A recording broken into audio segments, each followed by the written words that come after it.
Vamos a leer en primer lugar 3 poemas del libro con el que Jaime Gil de Viedma empezó su andadura literaria, Compañeros de viaje.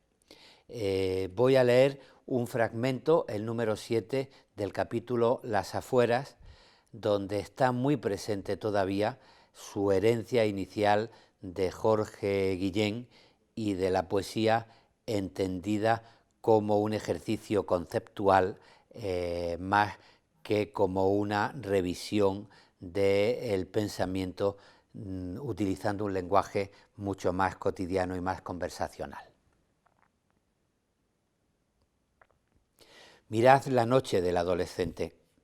Atrás quedaron las solicitudes del día, su familia de temores, y la distancia pasa en avenida de memorias o tumbas sin ciudad, arrabales confusos lentamente apagados.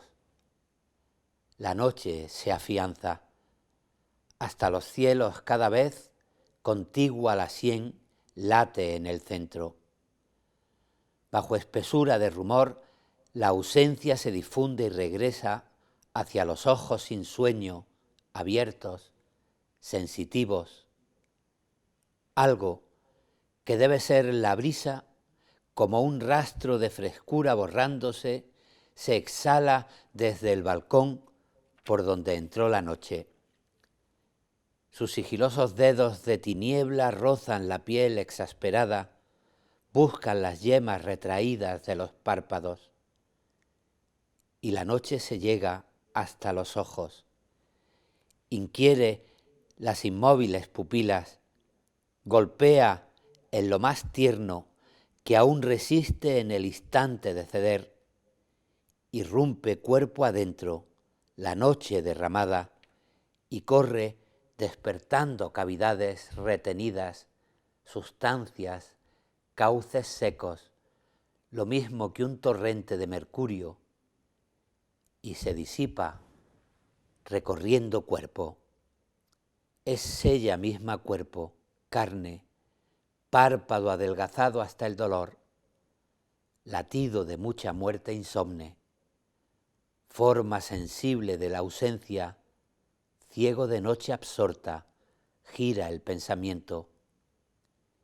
Y la rosa de rejalgar allí donde fue la memoria, se levanta, cabeza de corrientes hacia el sueño total del otro lado de la noche.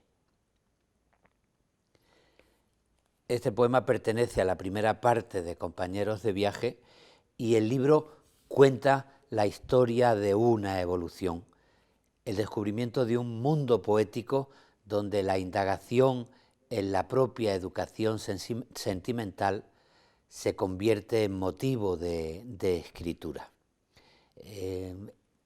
Un tema muy parecido al que acaba de exponer en este poema que acabamos de leer de Las afueras, podemos intuir también en otro poema de Compañeros de viaje titulado Noches del mes de junio, que está dedicado a Cernuda, a Luis Cernuda, un poeta que también conectó, alejándose de la influencia francesa, con la tradición poética anglosajona, un poeta que fue fundamental en las teorías maduras de Jaime Gil de Viedma. Estas noches del mes de junio son así.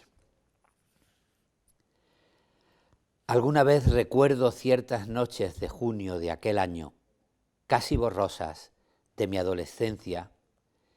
Era 1900, me parece, 49, porque en ese mes sentía siempre una inquietud, una angustia pequeña, lo mismo que el calor que empezaba, nada más que la especial sonoridad del aire y una disposición vagamente afectiva. Eran las noches incurables y la calentura, las altas horas de estudiante solo y el libro introspectivo junto al balcón abierto de par en par. La calle recién regada desaparecía abajo, entre el follaje iluminado sin un alma que llevar a la boca. Cuántas veces me acuerdo de vosotras, lejanas noches del mes de junio, cuántas veces me saltaron las lágrimas, lágrimas por ser más que un hombre, cuánto quise morir o soñé con venderme al diablo que nunca me escuchó. Pero también la vida nos sujeta porque precisamente no es como la esperábamos. Como puede verse, el tono es muy distinto, la utilización de frases hechas en el lenguaje común, aunque alteradas por la poesía, la utilización de un verso incluso el literal que hace Jaime Gil de Viedma de Luis Cernuda, en un poema de Cernuda como Leve Sonido, hay un verso, las lágrimas por ser más que un hombre, que abren el horizonte de este poema, donde la sensualidad, la llamada de la vida, el deseo sexual como una brisa levanta el cuerpo y al mismo tiempo pues lo pone enfrente de las dificultades de la realidad. En esta indagación de educaciones sentimentales pues le dedica un poema ampliación de estudios a su relación con la cultura y con la formación de su yo.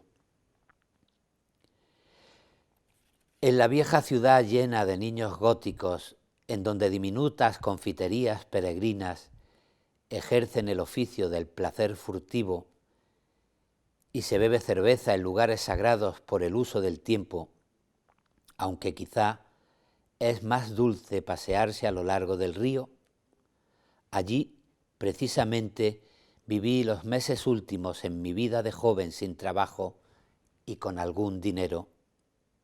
Puede que un día cuente quel lait pur, qué de soin y cuántos sacrificios me han hecho hijo 2 veces de unos padres propicios. Pero esa es otra historia. Voy a hablaros del producto acabado, o sea, yo, tal y como he sido en aquel tiempo.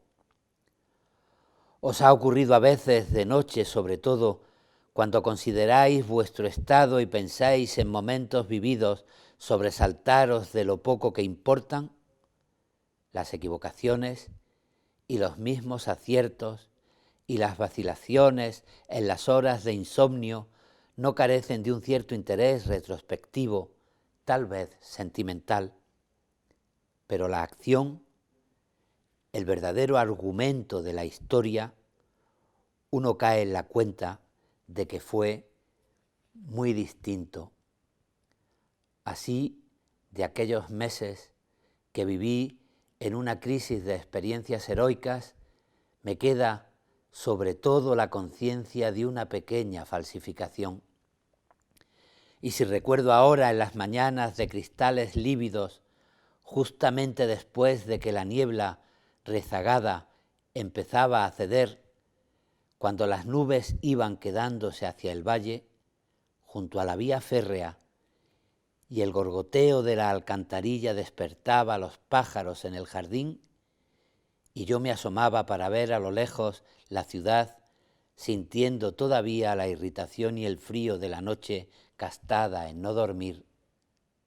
Si ahora recuerdo esa efusión imprevista, esa imperiosa revelación de otro sentido posible, más profundo que la injusticia o el dolor, esa tranquilidad de absolución que yo sentía entonces, no era sencillamente la gratificación furtiva del burguesito en rebeldía que ya sueña con verse tel que lui-même enfant l'éternité le change. Es otro poema de compañeros de viaje en el que vuelve a trabajar en la intertextualidad, cita un famoso verso de Mallarmé y se pregunta sobre cómo la configuración de su yo personal se convierte en argumento de la historia, de su historia y de su historia social, de la historia del país, y también cómo la escritura va marcando los pasos de ese yo biográfico que pasa a personaje literario.